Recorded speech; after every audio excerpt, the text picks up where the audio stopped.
The movie starts off with an exciting scene where we see the main character, Ashley Williams, simply known as Ash, bound in chains. He's in a really sticky situation, and in a voiceover, he begins to narrate his thrilling tale. Ashley's voice explains that once upon a time, his life was simple and content. Working at a huge store, the kind where you can buy almost anything, life was good, but everything changed when he and his lovely girlfriend Linda decided to go on a cozy retreat to a cabin tucked deep within the forest. Now, here's where things get eerie. In this cabin, the couple stumbled upon an ancient mysterious book, the Necronomicon Ex Mortis. This isn't your ordinary bedtime story. It's an ancient book with a sinister secret. As Ashley recollects, when they read passages from the book, it unleashed an unimaginable evil force which took the form of a ghostly, malevolent spirit. The spirit, almost like a spectral tornado, violently crashed through the cabin window and kidnapped Linda. Ashley, as brave as he is, has faced this evil spirit twice before, and he finds himself once again in a showdown with it. The air around him thickens, and the ground trembles as a swirling wormhole opens up. It looks like a giant vacuum in the sky, and before you know it, both Ashley and his trusty car get sucked into it. We then see shots of Ashley and his car spiraling through the wormhole as they're transported through time and space. Finally, they crash land into what seems like another world, with clouds of dust billowing around them. Here's the twist. It's not just a different place, but a different time.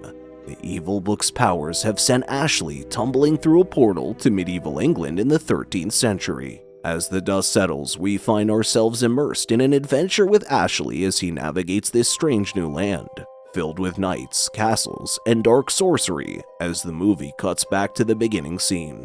As Ash crash lands into medieval England in the 13th century, there's no time for him to catch his breath. Right away, he's snatched up by Lord Arthur and his gang of sturdy knights. They are very suspicious of Ash, thinking he might be working for Duke Henry, a man Lord Arthur is in a big messy battle with. Poor Ash finds himself shackled and dragged away to a castle along with the captured Duke Henry the Red, who seems like a tough but fair guy. But it's not just a normal castle, it's like a fortress filled with danger. They grab Ash's chainsaw and gun, which are his most prized possessions, and throw him into a deep dark pit. Inside this pit, Ash comes face to face with what looks like zombies called Deadites. It's terrifying. As Ash is wrestling with one of these creepy creatures, something awesome happens. The wise man, a really smart and magical old guy from Arthur's gang, throws Ash's chainsaw down into the pit. Ash jumps, catches it in midair, and immediately turns into a whirlwind of action. He slices through a scary female Deadite's head and chops off the hand of another. It's like he's a superhero. Soon after, Ash escapes from the pit, chainsaw roaring in his hand. As he pops out, he's so pumped up that he actually punches Lord Arthur right in the face. With the power of his trusty chainsaw, Ash demands that Duke Henry and his men be set free. Duke Henry was nice to him, and they make a cool team. Ash also gets back his shotgun, uses it to blast off the tip of Arthur's sword, and even sends a gigantic Deadite flying back into the pit with a single shot. Talk about action-packed. Now, everyone thinks Ash is a hero. The crowd goes wild and begins to cheer for him. But wait, there's more. Amongst the crowd is Sheila, a beautiful lady who's the sister of one of Arthur's knights who didn't make it through the battles. At first, Sheila thinks Ash is just like the other rough and tough guys who cause trouble. She thinks he's bad news and blames him for her brother's fate. But as she sees Ash's bravery and good heart, she can't help but feel her heart skip a beat. Suddenly, sparks fly between them. Ash, the man out of time with a chainsaw for a weapon, becomes the unexpected hero in a land of knights and castles. He's not just battling Deadites, but winning over hearts. With the castle behind them, Ash, the wise man, and a group of brave knights on horseback set out on a thrilling quest, eager to find a magical solution that will send Ash back to his own world and time.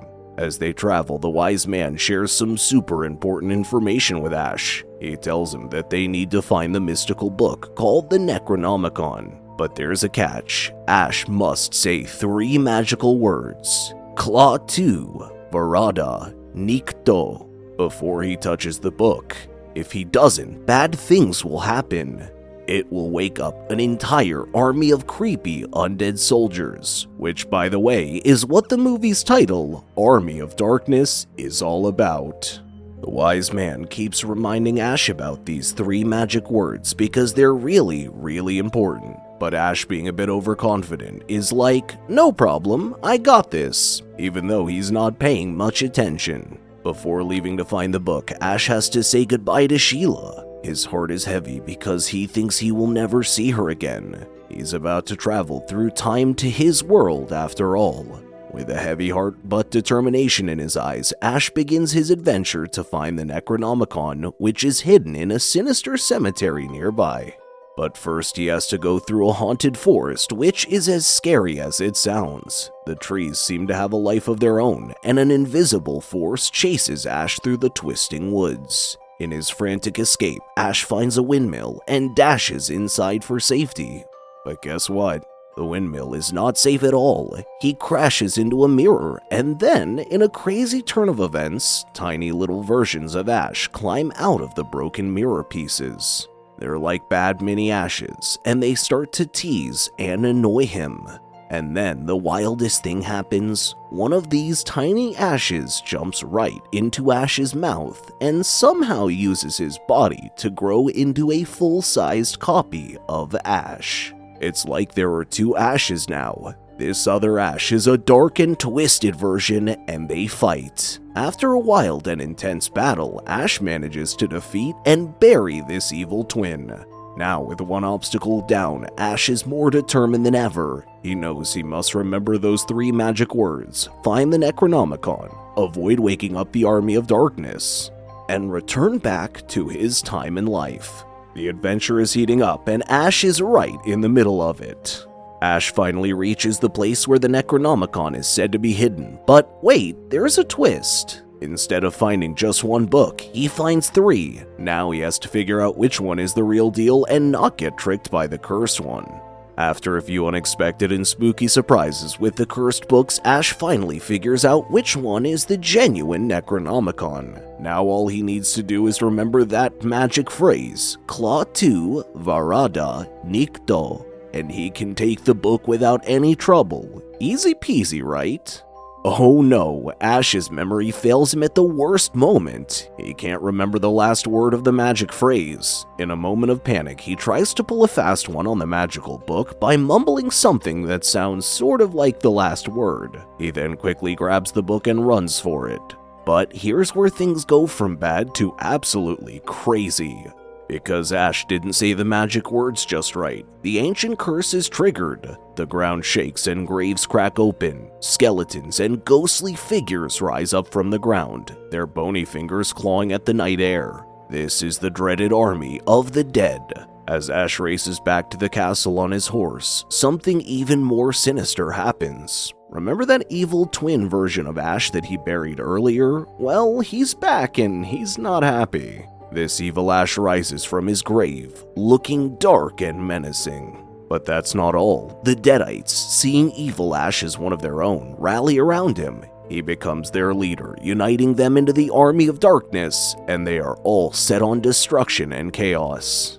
Ash, with the Necronomicon clutched tightly in his hands, knows he has to set things right by defeating this army. The castle is in sight and the Army of Darkness is on the move. When Ash gallops back to the castle, he's like a whirlwind of emotions. He quickly hands the book over to the wise man, but he's honest and admits that he's goofed up saying the magic words. The wise man's eyes grow wide and he tells Ash that his little slip-up just woke up an entire army of creepy, bony monsters. The Army of the Dead is coming.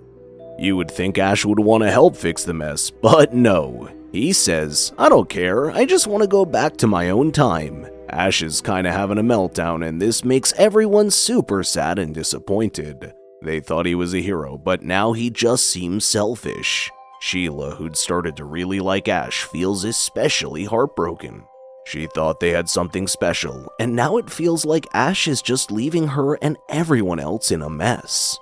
Just when things couldn't get any weirder, a huge flying beast swoops down from the sky and grabs Sheila. She's taken away to the evil Ash's lair.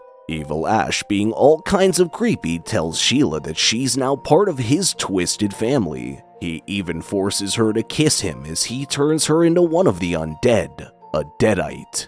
The Army of Darkness cheers as this happens. It's all kinda creepy and wrong. Back at the castle, Ash has a change of heart. Maybe it's because Sheila was taken, or maybe he just realizes he can't run away from this. He decides it's time to step up and be the hero everyone needs. He's going to lead the knights into battle against the army of the dead.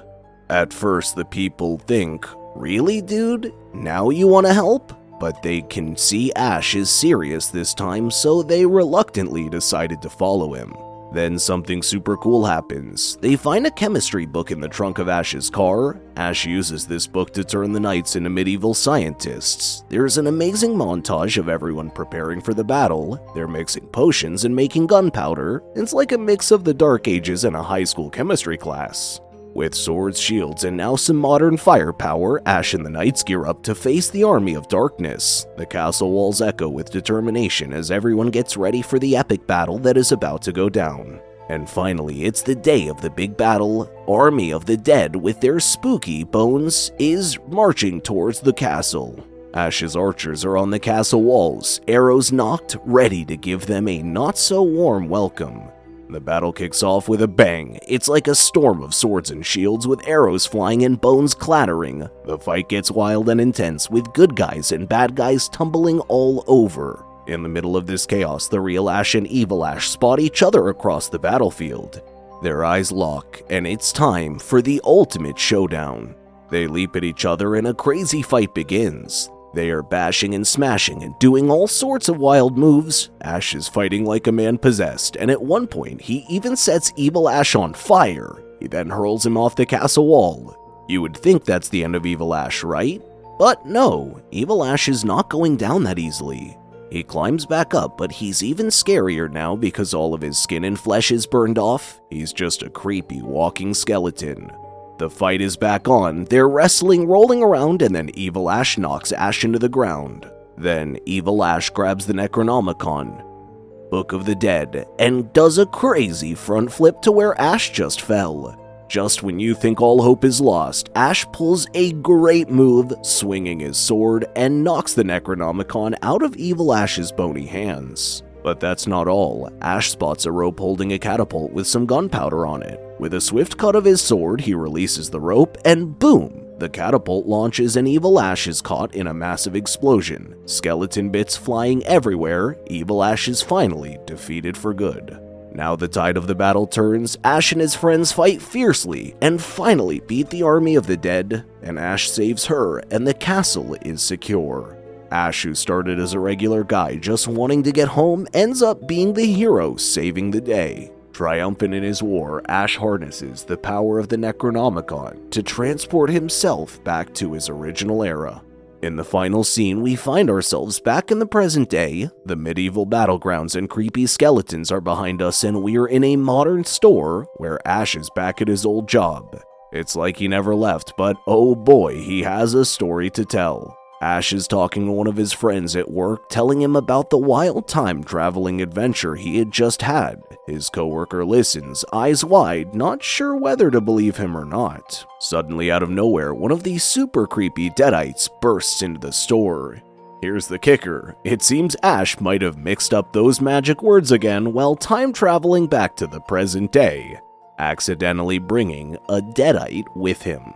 But don't worry, Ash is a pro at this now. He springs into action with that "I've got this" look on his face. He battles the deadite right there in the store. After an intense and thrilling fight, Ash defeats the deadite, saving everyone in the store. The deadite is no more, and the store is safe again. Now you'd think after all that adventure, Ash might take a break, but no, he's got one last move. There's this really pretty lady who works with him, and she's impressed and grateful that Ash just saved the day. So in a really smooth and heroic fashion, Ash leans in and gives her a big, movie-style kiss as the movie comes to a close. Thank you so much for watching. Please don't forget to like and subscribe. We'll see you in the next video.